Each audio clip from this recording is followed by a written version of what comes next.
This video is for American government. We're going to cover all of the highlights from pages 176 to 188. So this is covering some stuff that we didn't get the video up for on Friday. So starting on page 176, we're looking now at the Federal Republic in chapter 10. James Madison said of the Republic federal system, "The powers delegated by the proposed constitution to the federal government are few and defined. Those which are to remain in the state governments are numerous and indefinite." So spelling out there that the federal government is supposed to have very limited, very defined powers, and that more powers are to be given to the states. Chief Justice Morrison Waite said, "One branch of the government cannot encroach the domain of another without danger. The safety of our institutions depends in no small degree on a strict observance of this salutary rule." So we're going to look at the division of power and how this was set up to avoid any one part of government having too much power over another. So the first highlight is the unitary system. Unitary is in bold. So highlight unitary system. The central or national government possesses all of the power. Next, highlight confederacy and highlight its definition. The local units possess all political power. So if you'll remember the Articles of Confederation, that was the first what we could call Constitution of the United States, and it was 2 week, allowed for little to no central government, and the states were fragmented, they couldn't agree, there was no power of true taxation or minting money. So it was abandoned in favor of the federal system. So next, highlight the federal system. This is one that divides political power between the national government and the state governments. The United States, of course, has a federal government today, along with Germany, Canada, and Australia. So you can see the breakdown of those in pictures on page 177. Unitary, the central government, and the state and local government has very little power. And the Confederate, the state and local government have all of the power. They're over the central government. And with the federal government, you can see that the central government and the state and local governments are sharing the power. Right, turning the page to page 179.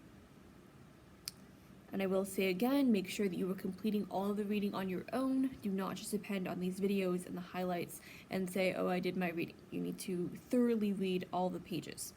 And the essay there on who owns our sidewalks is pretty interesting, so make sure you read that. Next highlight, you're going to highlight the bold term on page 179, concurrent powers. Its definition is actually above it. So you're going to highlight powers that both the national government and the state governments exercise, and connect that with concurrent powers. Powers that both the national government and the state government exercise. Turning to page 180, highlight on the top of page 180, McCulloch versus Maryland. Highlight the definition that comes before it. The Supreme Court established the doctrine of implied powers in the landmark case of McCulloch versus Maryland. On page 181, highlight the term reserved powers, and then highlight after it Amendment 10. You're going to want to know that the 10th Amendment holds the principle of the reserved powers. So any powers not specifically delegated to the United States by the Constitution are reserved to the states. Next, on that same page, highlight full faith and credit. And highlight its definition. It's the act of one state honoring the civil laws and court decisions of another state's. So examples for that include birth certificates or property deeds. They have to be recognized between states. Marriage is another important one. Turning to page 182, highlight privileges and immunities. Highlight their definition. These are the special rights and protections guaranteed to the citizens of a state. These are things like hunting and fishing licenses, cheaper tuition for state and community colleges, things that are granted just to residents of that particular state. Last highlight for that page, highlight extradition. And the definition of this is the surrendering of an accused or convicted felon to the state from which he fled.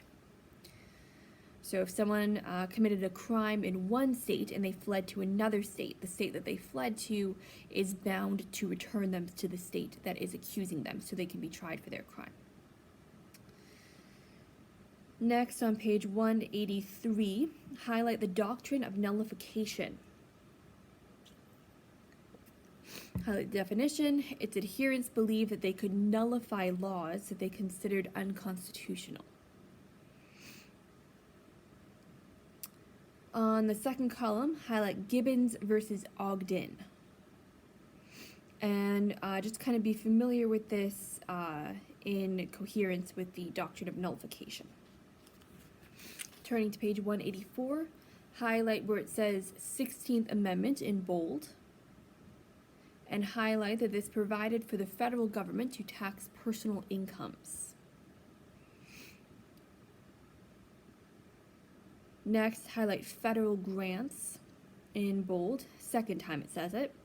We're going to highlight this with the definition. These are monies the national government gives to state or local governments for some designed purpose.